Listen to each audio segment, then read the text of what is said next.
Les 7 attaques spirituelles que le diable utilise contre les élus. Le combat spirituel fait partie intégrante de la vie du chrétien.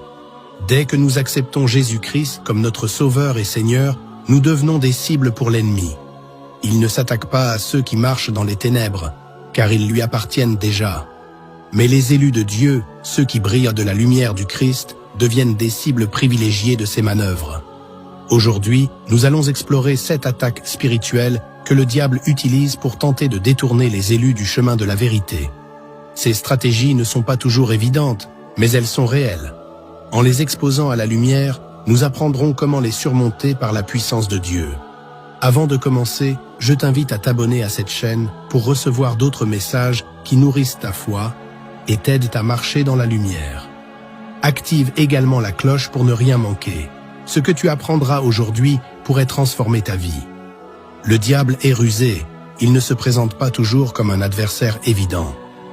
Non, il préfère s'introduire subtilement dans nos vies, utilisant des stratégies cachées pour saper notre foi, affaiblir notre détermination et nous éloigner de notre appel divin. Mais Dieu ne nous a pas laissés sans défense. À travers sa parole, il nous a donné les clés pour reconnaître et vaincre les plans de l'ennemi. La première attaque que l'ennemi utilise contre les élus, c'est le doute. Lorsque nous sommes confrontés à des épreuves, lorsque nos prières semblent rester sans réponse, le diable murmure à notre esprit « Dieu t'a abandonné, il ne t'écoute pas, peut-être que tu n'es pas digne de son attention ». Ce doute s'infiltre doucement, comme un poison, affaiblissant notre foi. Mais rappelons-nous les paroles de Jésus dans Marc 11, 23. « Tout ce que vous demanderez en priant, croyez que vous l'avez reçu, et cela vous sera accordé. » La foi est notre bouclier contre cette attaque.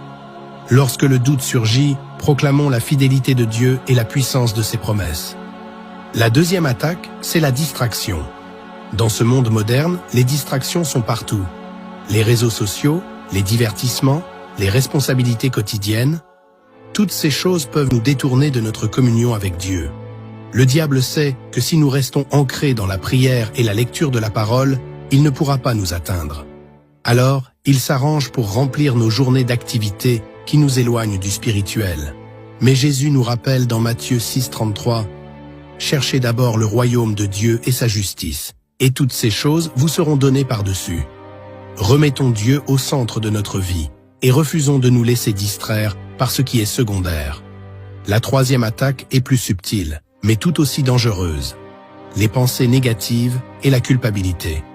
Combien de fois avons-nous entendu cette petite voix nous rappeler nos erreurs passées, nos échecs, nos péchés?